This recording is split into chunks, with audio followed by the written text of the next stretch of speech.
为他连续的重拳没来了，20多次的重拳，手拿远已经没有出现了。这个荷兰不败天王向中国拳坛发起挑战，仅靠拳法在一夜之间造成1死2伤，连赢3场。此消息一出，震惊了中国拳迷。有人说他的出现让中国拳坛倒退了10年不止，因为他在中国长达5年时间里没有败绩，让中国年轻一代选手通通打了个遍，横扫一空，非死即残。他就是阿尔伯特·克劳斯，一个在搏击擂台被称为杀戮机器的男人。巅峰时期的克劳斯横扫了同级别全世界的所有高手，就连拳王波球也只能当他的垫脚石。但正所谓天狂必下雨，人狂必受罚。在巅峰待久了的克劳斯开始瞧不起任何人，甚至还公开蔑视中国选手。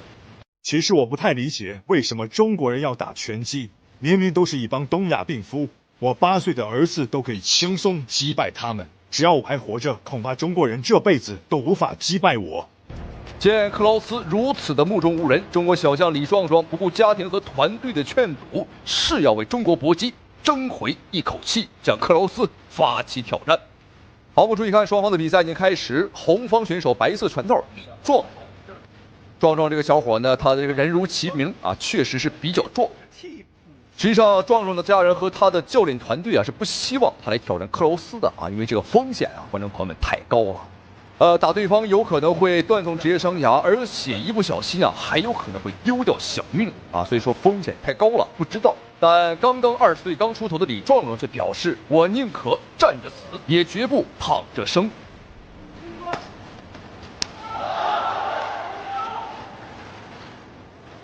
李壮壮现在应该，不仅仅是李壮壮，应该全世界，几乎所有搞战力格的都对克劳斯比较了解了。对，哎呦，漂亮！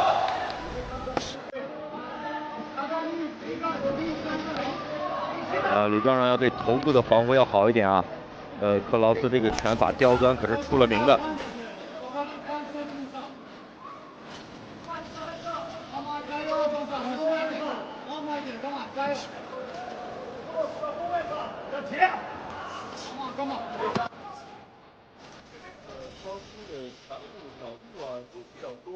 对。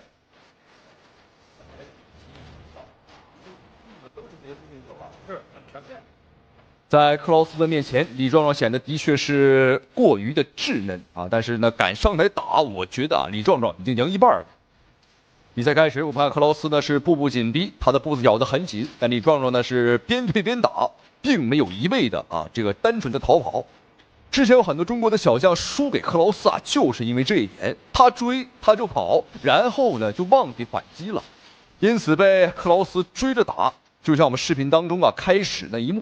但是我们再看李壮壮，他还真有点引蛇入洞啊，这个吊着克劳斯进来的感觉漂亮，就打反击。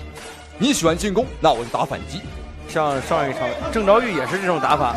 对，而且郑昭玉之前也是跟克劳斯打了几次啊。对，是输给了克劳斯，后来郑昭玉还去和克劳斯一起训练。对。比赛就是比赛，一定要吸取别人很优秀的地方。是。哦，漂亮，高手，哎，失去重心。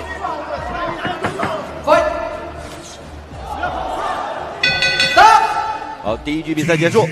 好，第一回合看双方的表现呢，观众朋友们啊，的确是偏慢啊，两个人也是不着急也不着忙。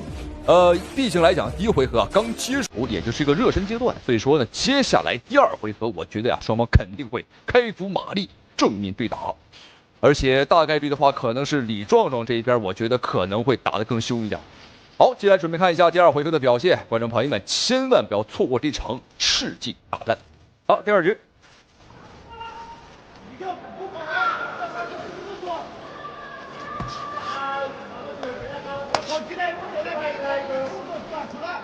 克劳斯今天这个右低扫的输出还是比较多，对，效果还不错啊。当时对。顶膝。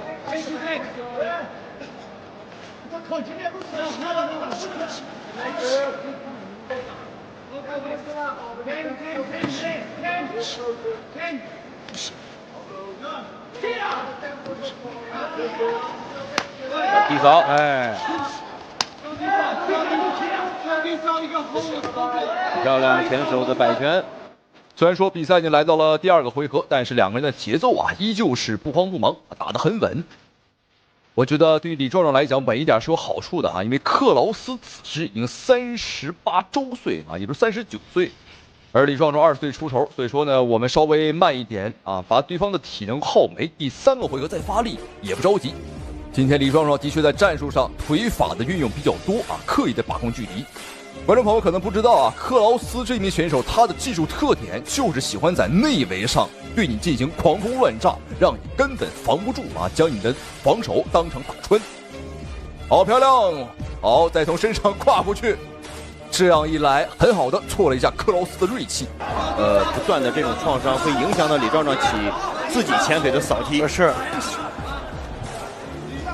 李壮壮有一次和孔令峰打比赛的时候，其实就是中扫换孔令峰的低扫。对，当时孔令峰是反架，孔令峰的后腿低扫呢，就是踢到李壮壮前腿内侧。对，所以当时对李壮壮是有一定打击的，对，影响非常大。对。转身圆拳，这是顺势的。李壮壮其实刚刚做前腿低扫，克劳斯也有反应，中扫、高扫都有。对，连续的中扫就是这种连续中扫期，来了，对，就是这个，可以完全阻挡到克劳斯压迫进来。对，这个李壮壮其实心态应该还是很放松的啊。是，现在的克劳斯。好，第2回合比赛结束，李壮壮今天的战术啊，我觉得非常的不错。我们就是避其锋芒，然后呢和对方打起这种迂回战术，让对方越来越着急。尤其在第2回合最后的半分钟啊，克劳斯真是着急了，因为他也知道第3个回合自己肯定是拼不过李壮壮。好，那接下来第3个回合就是好戏了，观众朋友们，就看李壮壮他在前2个回合的铺垫啊，在第3个回合能不能有一个好的发挥。而且在拳球之内啊，形成一个固定的一个体系。对，而且稍后出场的美丽死神，早期的时候偏俄式，在后期的时候也变得是荷兰式这种欧式带。第3局上来两个人拳对攻，好漂亮，好漂亮，不错，压准，不错，好，漂亮，打准，好。其实克劳斯有反应啊，对，刚刚这一下打得很实。又是一个，对，这个叫一个半摔吧。克劳斯是有个换架了，现在。克劳斯是有个换架啊。是的，现在是右手右脚在前了。克劳斯的左腿可能也是因为李壮的几个持续的低扫啊。很漂亮，小心啊！他虽然用的少，但是他这个技术他会的，对，他并不是没有这个技术储备。哇，观众朋友们，这个克劳斯啊，他的体能实在是太恐怖了。我以为他前2个回合打得那么凶，第3个回合肯定没劲儿了，但是没有想到第3个回合他依旧是在主动进攻。但有一点，观众朋友们，别看克劳斯啊打得这么凶，但李壮壮的分数我敢保证啊，绝对是不弱于克劳斯的。我们只不过是在战术水平上，我们属于这个边对边打啊，以防守反击为主。但有手打击术这一块，我觉得我更看好李壮壮多一些。现在几次是前手同时的互换，这个就是能力问题了。你看克劳斯第3局换架一直保持到现在。对。顶膝漂亮。但是克劳斯防守不错啊。对。顶膝只是在手臂上。而且前手换后手，这个发力打击啊都还不错。对。李壮壮持续顶膝。最后阶段克劳斯把这个架势又换回来了。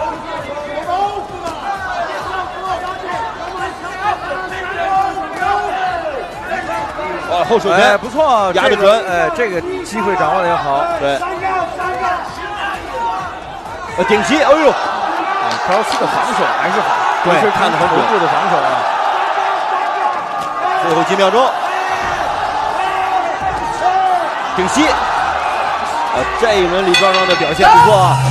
好，这场世纪大战终于结束，这位年轻小将李壮壮和克劳斯啊，硬战血拼了3个回合。好，最终的比赛结果，我个人感觉，我个人还是偏向李壮壮多一点啊，因为有效的反击啊，打得相当的不错。好，最终结果30比29 30-29 and your winner by 比赛结果，红方胜 the red corner。掌声好！漂亮！哦，漂亮！哇！直接击倒了，好手！又一次被击倒。中国坦克邱建良又一次刷新纪录，横跨3个级别挑战西班牙巨人伊萨查迪。强大的实力再加上无敌的全伤，揍得对手连滚带爬，哭爹喊娘，彻底看傻老外。有请本场比赛红方2014年 WRF 65公斤级洲际金腰带，14年、15年泰国 S1 世界级金腰带，16年 WRF 67公斤级世界功夫王者，2017年 GOH 羽量级初代世界级金腰带，目前世界排名第1。有请邱建良。观众朋友们，大家好，欢迎收看本场比赛这一场中国坦克邱建良横跨3个级别挑战西班牙巨人伊萨查迪的精彩对局。没错，这场比赛邱建良又来挑战自己的极限，又来刷新自己的记录了。而且这一次还直接横跨3个级别挑战西班牙巨人。邱建良这真是既有实力又有胆量。但其实邱建良原定的对手呢，还真不是伊萨查迪，是一个来自罗马尼亚的塞德里克但是对方因为一些特殊的原因没有办法来我们中国参赛。邱建良干脆就一不做二不休，挑战自我，横跨3个级别挑战眼前的选手西班牙的伊萨查迪。好，对方的身高和臂展都相当的惊人，身高1.85米，臂展1.86米，职业战绩27胜当中有25次 KO 对手。他的终结能力相当恐怖。一上来就是低扫对手的重心。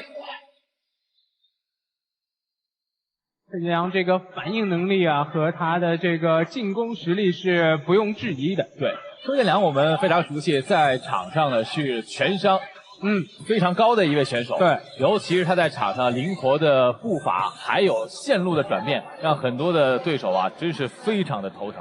再加上现在他总是喜欢去挑战自己原本不在的这个级别是，有一句话叫山高人为峰，可能现在站在世界第1的状态上来说，邱建良最大对手是谁呢？就是自己了。对，我们看这个伊萨查迪呢，无论是在身高上还是在臂展上这的确肉眼可见高了邱建良太多了。对方的进攻范围相当的远，尤其是我们看对方的2条大长腿，非常的长。但是话说回来呢，邱建良的腿法好像真没服过谁27胜当互相抡拳，25次 KO。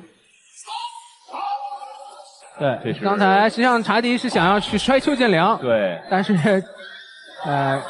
要摔邱建良可不容易那可是。现场的观众又响起了热情的为邱建良加油的声音。漂亮。因为其实刚才跟大家介绍的是伊萨查迪 KO 率不是很高，是极高。对，27胜当中25次都是 KO。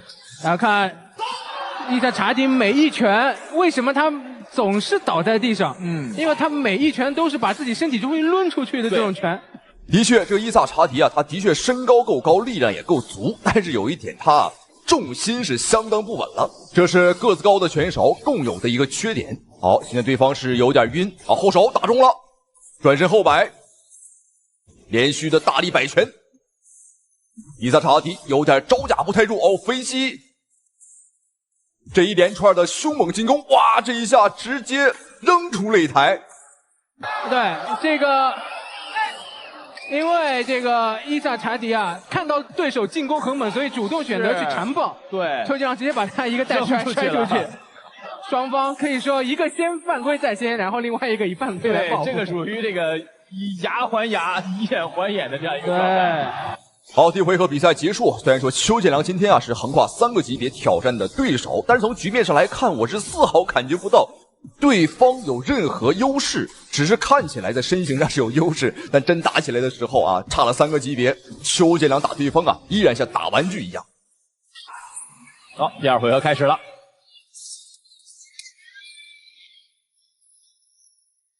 对于邱建良来说，其实这场比赛的备战呢，后手漂亮，转身后漂亮。哇，邱建良的这个转身的回旋踢是非常的炫酷，对，这个比赛其实看起来是非常赏心悦目的。一个呢，我们看到了伊萨，他是一个进攻火力非常足的。对，我们可以用。这边刚才袭击，邱建良这边主动选择缠斗，应该是，被对手打得有些晕了。对，果然这场比赛横跨3个级别呀，还是不能够太过于轻敌。刚刚邱建良吃到了对方一个非常凶残的飞膝，现在的话是用自己灵活的步伐来拖延一下时间，从而来缓解一下自己的眩晕呢。能感觉到啊，状态是有点晕的。什么时候邱建良开始主动反击啊，说明他已经是缓冲完毕。裁判提醒不要缠抱，邱建良也要打得更警醒一些。对手刚才顶膝啊，威胁很大。漂亮！直接踢到了对手的支撑脚。但是对于邱建良来说，现在呢，在场上我们看到应对的方式还是非常的科学的。转身漂亮！伊萨还说不是被踢倒的啊，是脚下滑倒的，在纸地上。好，对于邱建良刚刚这一下神龙摆尾的读秒，伊萨查迪表示说呢，有点不服。他的意思是说呀，地板上有水，他一不小心自己滑倒的啊。好，你看他身体很诚实，像一块磁铁一样啊，啪的一下就吸住了邱建良。这说明伊萨查迪现在他有点发晕。真美的变化，好的，爆白。转身，两个人打得太漂亮了。邱建良今天是遇到了一个火力很猛的选手，所以他也把自己的火力完全发挥出来。哇！我们夸赞过对方的双腿够长，但是长归长啊，观众朋友们，这也不经踢呀，越长越不经踢。好，我们看伊萨查迪还是通过搂抱来缓解邱建良的一个进攻节奏，裁判对他进行了警告。第二回合还有最后的10秒钟啊，还是现场观看上都是非常有视觉冲击力的。裁判再次提醒伊萨不要缠抱。两人换正灯。对，说实话，这个残暴他已经是吃了好几次亏了。对，被邱建良带摔出过擂台一次。好，观众朋友们，第二回合比赛结束。邱建良今天的表现，观众朋友们，我只能用无敌2个字来形容了。要知道，今天双方可差了3个级别，邱建良依旧是能够横推碾压对手。没办法了，因为在同级别啊，羽量级别，邱建良已经是没有对手可打了，也没人敢和他打。但这场比赛就不一样了，伊萨查迪听说呀，邱建良是世界排名第1啊，心想这捡漏的机会不来了吗？我大你3个级别，无论怎么打，都可能打赢啊。但现在事与愿违啊，他接邱建良的比赛啊，是他这辈子做过最错误的一个决定。邱建良直接扫中断对手连续的左右摆拳，防守报价非常的稳健。高扫，刚才是连续中扫之后啊，来欺骗一下对手，直接换了高扫。但是伊萨的防守也是很严谨。是，我们看邱建良呢，在场上的在进攻的时候呢，有很多的这种动作，包括眼神去迷惑对方。伊萨呢抱怨几句，但是你去缠抱对手，对手来打你，那有什么办法呢？是。裁判又提醒第2次，不要缠抱。后手，高扫，将擦过，漂亮！别人都是左右摆拳，到了邱建良这儿，观众朋友们变成了左右摆腿，左右开弓。好，把伊萨堵在角落，疯狂的打击对方的身体。好，飞膝。打开防守，伊萨有些晕了。哇，伊萨还没有从这个神圈出来，所以说你也不用觉得伊萨狼狈，因为他面对的是谁呢？是世界第1邱建良。对，尽管邱建良不在自己熟悉的这个体重级别，但是依旧打得非常的有霸气。刚才上勾打中，伊萨眼神一度有所涣散。是。右扫至尊腿，在倒地之前被对手又挨了一拳。是，你看这扫了之后有点已经站不起来了。对，直接击倒了，直接击倒了，是一个前手的平勾。我们看脚下已经发软了。不得不讲，观众朋友们，这个伊萨呢还是相当的顽强，他知道自己100%会输，但是他不想输得太难看啊，宁可呢点数判定输，也不想被 KO。开进去连续的前伊萨要反击，否则裁判会叫停比赛的。现场的观众朋友已经沸腾了。好手！哇，伊萨这个顽强的支撑能力啊！再来踢支撑腿，后手，又一次被击倒。裁判觉得这是被推倒的，所以没有读秒。是，但是伊萨你看起来就是因为他的这个前腿啊，被连续的这个击打之后，显得非常的难以支撑。好的，观众朋友们，这场比赛终于结束，邱建良横跨3个级别和西班牙的巨人啊，这个对轰了3个回合，双方打得都很精彩。原本伊萨查迪想捡个漏啊，想踩着邱建良上位，但是没有想到，反倒是成为了邱建良的垫脚石。好，最终结果没有悬念，让我们恭喜邱建良获得比赛的胜利。对这场比赛你有什么看法？欢迎在评论区留言讨论。咱们下期视频再见。比赛结果，红方胜，邱建良获胜。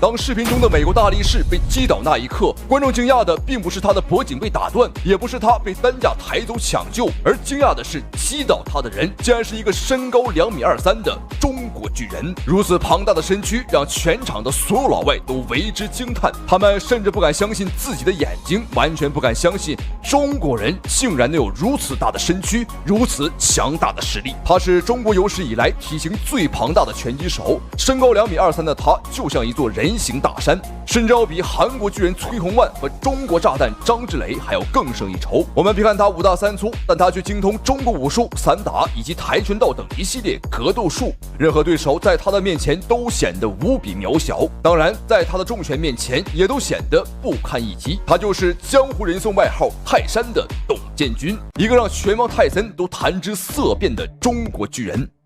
我们来看董建军今天的第一个对手，名叫兰斯，他是一个美国大力士。他的身高并不是特别高，但是他的体重来到了390多斤，将近400斤。按道理来讲，他应该也是一个壮硕的猛男，但是站在董建军的面前，却把他显得无比的渺小，甚至好像未成年的小孩。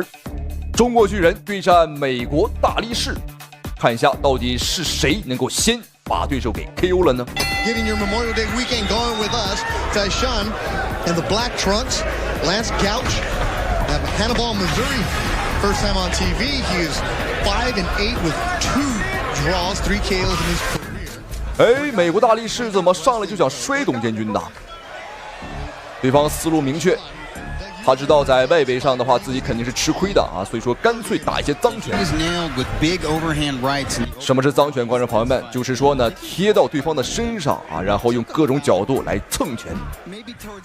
这是不讲武德的啊，也是不被拳迷粉丝所认可的。但他呢也是没办法。That impressive physique on his journeyman opponent. He's facing another journeyman, a part-time fighter, as you noted, but Gouch is not a guy who lacks for any confidence. And I've actually seen 董建军啊，居高临下，打得非常的舒服。但这个兰斯还别说啊，很胖，但也很灵活。Deceptively quick, I would say. Yeah, he doesn't lack confidence. Fight fans, you can now score each round tonight live.Just go to Throwdown/Golden Boy Live to score the fights. 下潜摇闪的把戏他已经用了好多次了啊，但是随着次数的增多，董建军肯定会刻意啊去打一些勾拳。Gouch, a real likable, kind of affable personality. In this morning's fighter meeting, said he was not impressed with the giant. 没错，董建军开始打勾拳了。董建军呢，这个洞察的能力啊和拳商还是比较高的，学习过传统武术。散打啊，包括空手道。Gouch is a wrestling coach at Hannibal LaGrange University, played in that area. He's just a small town kid, didn't really care much for California or Las Vegas. He did fight Deontay.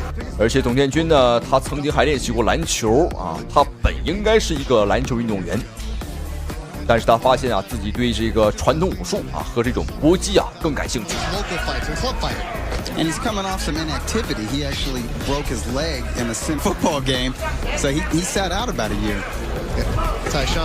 大家伙不用质疑比赛的真实性啊，因为比赛的举办地点是在美国，所以说老美让着我们观众朋友们那是不可能的啊。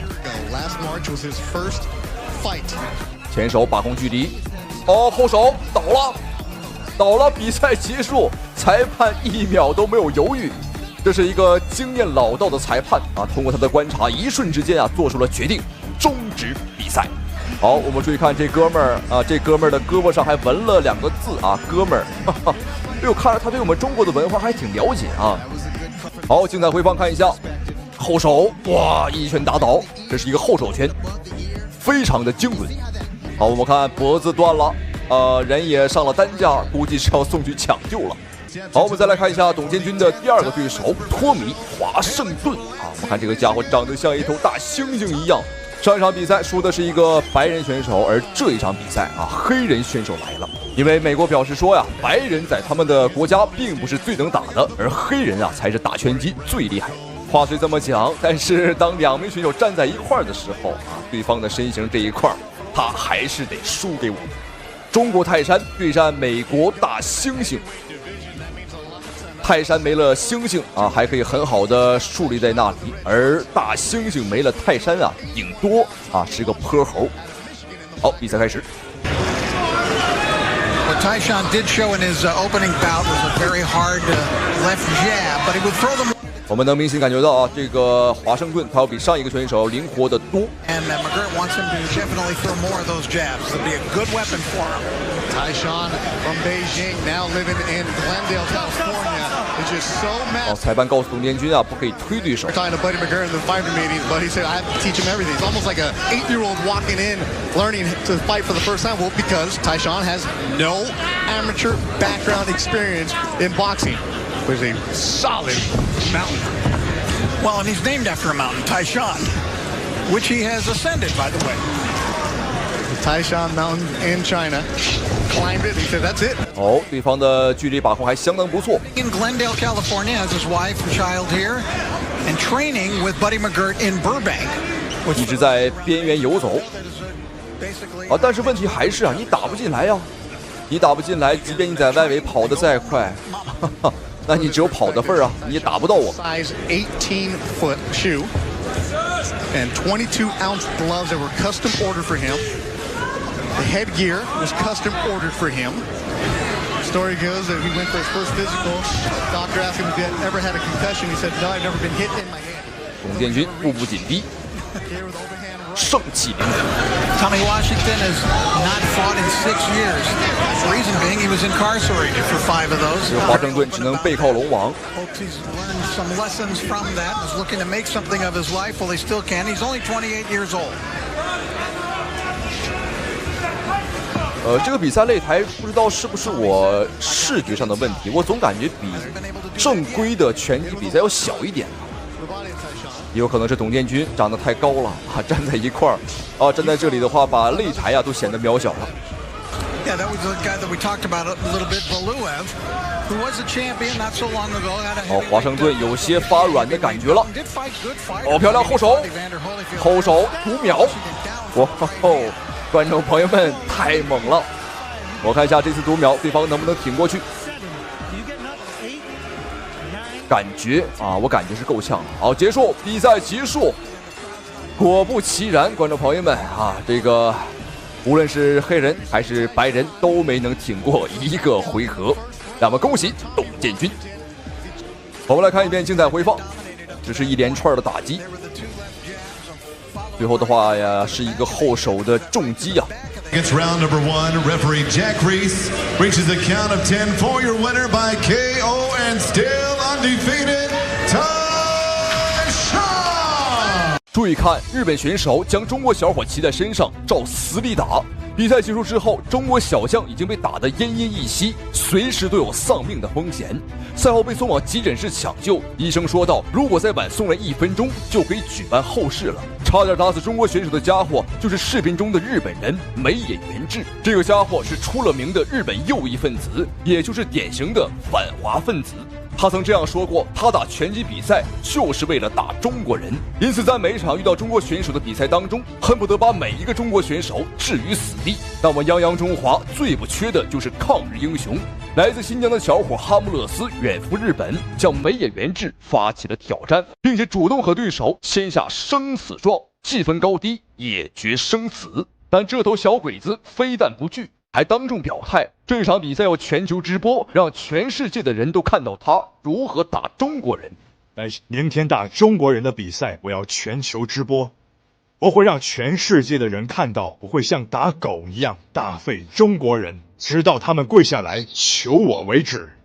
我们注意看，双方的比赛已经开始，大家不要认错。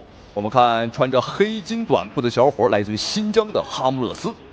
小伙子很年轻，23岁啊！这一次单枪匹马的来到了日本，向这头嚣张的小鬼子发起了挑战。好，这头啊不是这个日本选手，名叫梅野元志啊，他穿着白色短裤。现在日本人给全世界的印象啊，就是讲文明、讲礼貌啊，非常的讲卫生。但实际上，观众朋友们，这帮小鬼子啊，在我眼里，他就是披着羊皮的狼啊，一帮倭寇把。他们就是居小节而无大德，知小礼而无大义。强大时必定是强盗，软弱时必定是卑躬屈膝的小人。一个个笑里藏刀，但背地里比谁都坏，就是一帮阴险卑鄙的小人。就拿核废水来说吧，观众朋友们，你们说这帮小日本子够不够歹毒？好，我们闲话少说，回到比赛，刚刚扯得有点远。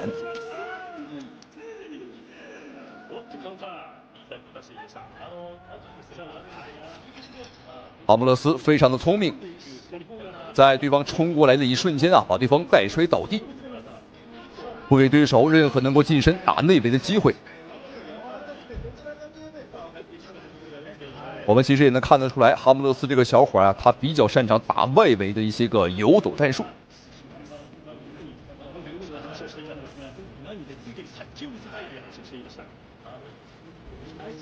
再一次采取搂抱战术，限制了对方的进攻节奏，打法非常清晰。小伙的话，这个脑袋还是非常聪明的啊。来自新疆的帅小伙啊，看着就很顺眼，大眼睛双眼皮儿。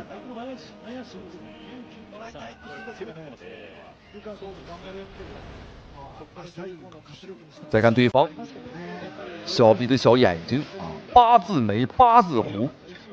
好人谁家长这样啊？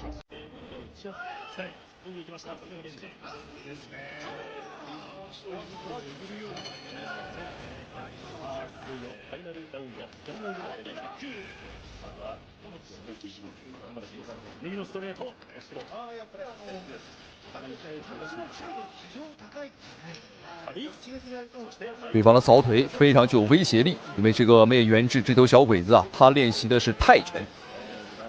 连续的扫砍，好，第一回合比赛结束，哈姆勒斯这个小伙采取了一个非常聪明的游走战术，让日本选手是既追不上又打不进来。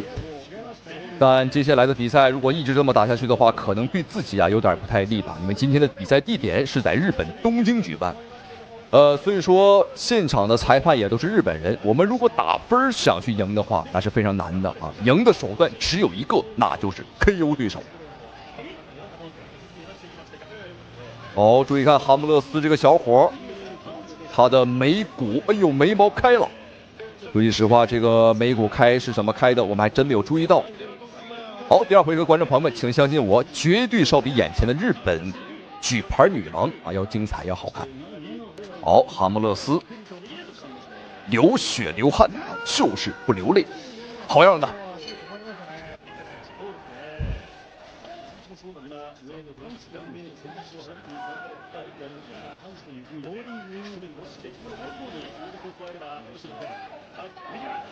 我们看小鬼子依旧是不断的扫踢，用各种腿法来进攻哈姆勒斯。其实可以尝试往里打一打啊，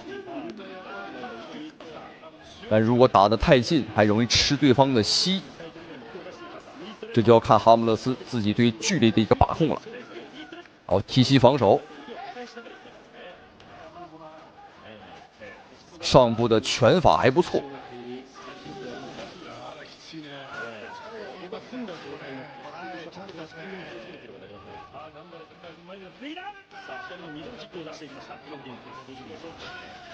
第一回合时间过去1分钟，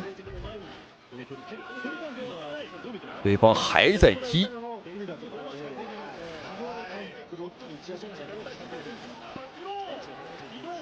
拳法相当不错了，哈姆勒斯的拳法很舒展。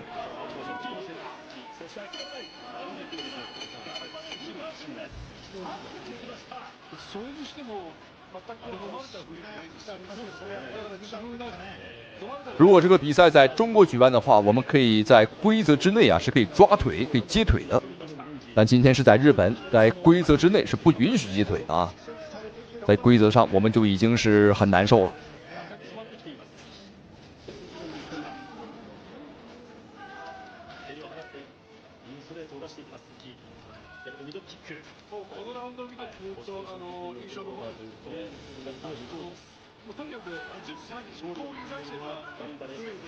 哦，犯规，这是一个明显的犯规，还是肘击啊，肘尖打我们的头，但裁判没有管。这口气我们暂时只能咽下去了，因为毕竟是在客场作战。哎呦，什么情况？倒了！哎呦，还打对眼了，哈哈，观众朋友们，打对眼了。哎呦，看情况应该是出气儿多，进气儿少，恐怕是活不了了。不要抢救，我觉得不要抢救，这种人活着也是浪费空气，这种人活着也是浪费空气，干脆啊就让他自生自灭。哈哈，看到这一幕，观众朋友们，我这悬着的心呢终于放下了啊，真是浑身都舒坦。别说了，今天咱吃饭喝酒也必须得多喝2盅，吃饭呀也多干他2打。比赛非常精彩，再看一遍精彩回放。哦，这下顶膝重动靶心。好，再次恭喜哈姆勒斯，同时们感谢屏幕前您的收看与支持，咱们下期视频再见。